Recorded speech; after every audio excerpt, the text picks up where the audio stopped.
Bonjour, bienvenue dans Écoutez ça, le magazine d'actualité de Zitata. Aujourd'hui, nous revenons sur l'obligation vaccinale avec mon invitée Isabelle Faye-Marajou. Bonjour Isabelle, comment ça va? Bonjour, ça va très bien. Ça va? Bonjour aux téléspectateurs de Zitata TV. Bon, en tout cas, merci d'avoir accepté mon invitation. Donc, tu es juriste, collaboratrice dans un cabinet d'avocats en Guadeloupe. Tu vis en Guadeloupe et tu es aussi spécialiste de droit du travail, de droit social. Oui, droit social et droit du travail. Droit du travail. Oui. Et donc, tu es l'auteur d'un petit ouvrage qui est sorti en février de cette année, donc février 2022, Obligation vaccinale. Voilà, c'est très laconique, mais c'est direct. Donc, c'est un ouvrage d'une 60aine de pages où tu as un point de vue qui est juridique. Donc, tu reviens sur cette loi du 5 août 2021. Mais j'ai envie de dire, on va y venir tout à l'heure. Donc, il y a l'aspect juridique et puis l'aspect quand même politique. Et j'ai envie de dire, très politique. Quelles ont été tes motivations quand tu as écrit cet ouvrage et pourquoi tu l'as écrit? Alors, effectivement, c'est vrai que c'est un livre qui est assez récent, qui a été d'abord diffusé en Guadeloupe, et puis on a décidé de venir sur la Martinique, puisque le même problème se pose en Martinique. Cette obligation vaccinale a été imposée par suite donc, de cette loi du 5 août 2021, complètement inédite, pour nous juristes en tout cas, complètement inédite parce que c'est une loi qui bafoue un certain nombre de droits, qui bafoue un certain nombre de libertés fondamentales, reconnues donc par plusieurs textes, tant en interne qu'à l'international. Et donc, moi, dès le départ, dès la promulgation de cette loi, dès qu'elle a été donc validée par le Conseil constitutionnel, j'ai décidé donc d'écrire. J'ai commencé donc à faire une analyse juridique, purement juridique, pas politique, juridique, sur l'aspect de l'obligation vaccinale imposée à des catégories professionnelles parce qu'ils seraient donc en contact des personnes dites vulnérables. Alors, j'ai écrit et j'ai donc proposé ce texte à France Anti-Guadeloupe qui a publié et c'est de là qu'a commencé donc mes chroniques avec Canal 10. Et oui, je voulais dire que tu es aussi chroniqueuse sur Canal 10. Exactement. Alors, je me suis dit que ce texte donc, du 5 août 2021 qui instaure l'obligation vaccinale, notamment pour le personnel soignant, parce que c'est vraiment le prisme en fait que tu retiens, donc l'obligation vaccinale faite au personnel soignant avec, sinon, quand elle n'est pas respectée, la suspension d'un certain nombre de ces personnes. Tu disais à l'instant que ce texte bafouait un certain nombre de libertés individuelles. Par exemple, la liberté de pouvoir disposer de son corps, la liberté de pouvoir faire le choix, de se faire vacciner ou pas, la liberté finalement de conscience, finalement, puisqu'il y a toutes ces libertés qui sont bafouées. Et aussi, c'est pas que les libertés, parce que moi, je suis pas allée que sur ce volet de liberté fondamentale. D'ailleurs, j'en ai pas beaucoup parlé dans le livre, parce que j'ai compris de toutes les manières que la plus haute autorité, justement, qui garantit ces libertés, qui est le Conseil constitutionnel, a validé le texte. Donc finalement, le terrain des libertés a tout de suite été cloisonné par cette entité, cet organisme, cette institution. Cette institution, le Conseil constitutionnel, qui valide des textes de loi qui sont adoptés par un Parlement, composé de sénateurs et de députés qui sont élus par nous, par les citoyens. Et quand bien même on serait moins nombreux à voter, parce que l'abstention est importante, aujourd'hui, dans notre système français, le Parlement fait la loi, validée ou pas par le Conseil constitutionnel. Mais est-ce que la situation n'était pas particulière, inédite? Première question. Deuxièmement, en quoi ce texte était-il fondamentalement exorbitant par rapport au droit commun, dans la mesure où l'obligation vaccinale pour les personnels soignants existe. Il y a un article du Code de la santé publique qui impose un certain nombre de vaccins aux personnels soignants, notamment qui interviennent dans des centres pour les personnes âgées, notamment, mais pas que. En quoi ce texte était-il extraordinaire? Alors, ce texte était extraordinaire parce que je pense qu'il a été donc décidé d'appliquer cette obligation de manière assez brutale, sans explication, sans possibilité. C'est ça en fait, parce que le problème qu'il y a eu, c'est qu'on n'a pas eu de mode d'emploi en fait. On nous a imposé cette obligation vaccinale et en plus c'est un grand nombre et c'est dans un champ d'application assez large parce que ça ne s'applique pas qu'aux soignants, ça s'applique aux professionnels de santé libéraux, ça s'applique à un certain nombre d'autres professionnels qui peuvent soit présenter un test PCR donc dans les restaurants ou alors dans les hôtels. Donc finalement, ça a quand même touché un grand nombre de professionnels. Il y a déjà cet aspect. Ensuite, on a l'aspect lié au fait que finalement, cette obligation vaccinale, on est sur un vaccin qui est en phase expérimentale. Donc il y a quand même quand même cet aspect médical. Moi, je rentre pas dedans. Qui c'est qui dit phase expérimentale? Alors ça, c'est quand même... Ce sont des gens qui sont contre le vaccin. Ce sont des gens qui sont contre le vaccin, mais pas que. Il y a des personnes aussi, parce que ce qu'il y a, moi, je me suis pas forcément appuyée sur ces données scientifiques. En réalité, précisément, parce que ce texte, en fait, c'est un texte mixte, j'ai envie de dire. Oui. Il y a à la fois, donc, il est intéressant. Hein. Au début, donc, il y a un préambule, il y a une intervention de M. Zandronis qui t'a un peu incité à écrire ce livre. Il y a l'analyse juridique et puis il y a les annexes qui sont 2 textes, les lettres écrites par M. Serge Letchimy, le président de la CTM en Martinique, à la directrice du CHUM, et puis la lettre de Henri Chalus, Harry Chalus, le président du Conseil régional de Guadeloupe, au président de la République qui demande la réintégration en fait des personnels suspendus. Donc c'est un texte effectivement un peu mixte, j'ai envie de dire, mais il est d'abord juridique. En tout cas, tu as voulu filer cette analyse juridique, mais à la fin, quand même, on sent que c'est un texte très politique et engagé. Tu te revendiques comme quelqu'un d'engagé. Alors, voilà, je suis quelqu'un d'engagé, pas forcément contre, disons, je ne prends pas position sur l'aspect politique des choses. Je suis engagée au niveau de mon travail en tant que juriste, je suis engagée.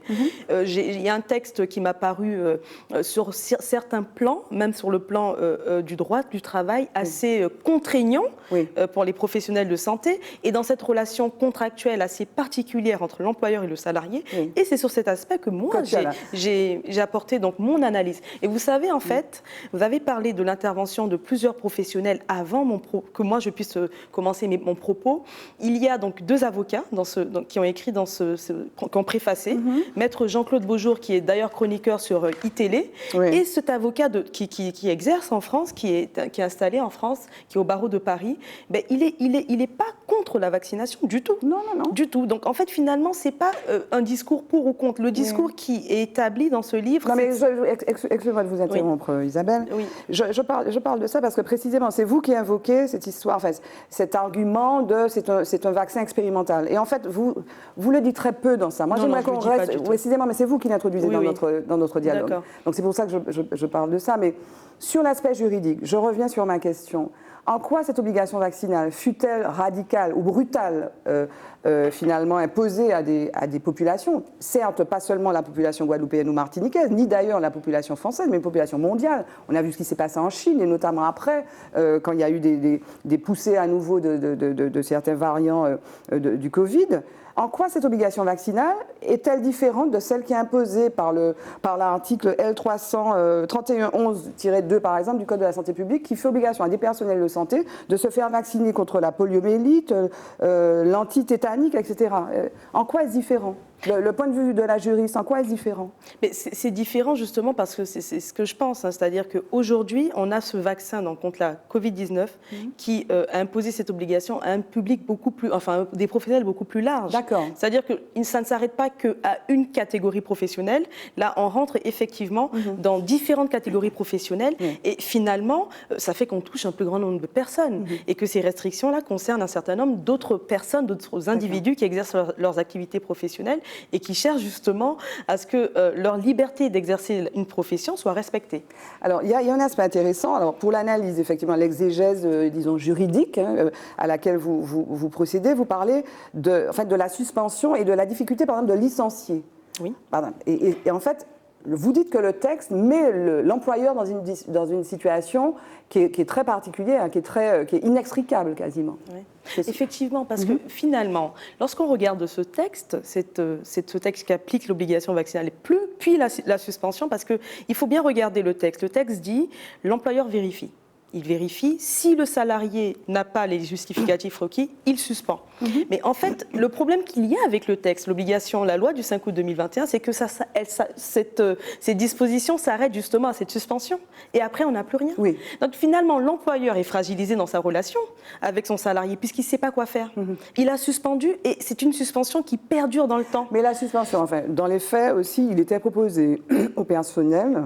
Alors, on ne parle pas de la situation juridique, d'ailleurs, que les tribunaux auront, ou peut-être ont commencé déjà à examiner. Mais dans les faits, dans les hôpitaux, il était proposé aux salariés une reconversion, il y avait des entretiens individuels. Donc d'ailleurs, j'ai lu, je crois que c'est Guadeloupe Première qui le dit, qu'il y a eu des ruptures conventionnelles en Guadeloupe, par exemple, il y en a eu 54.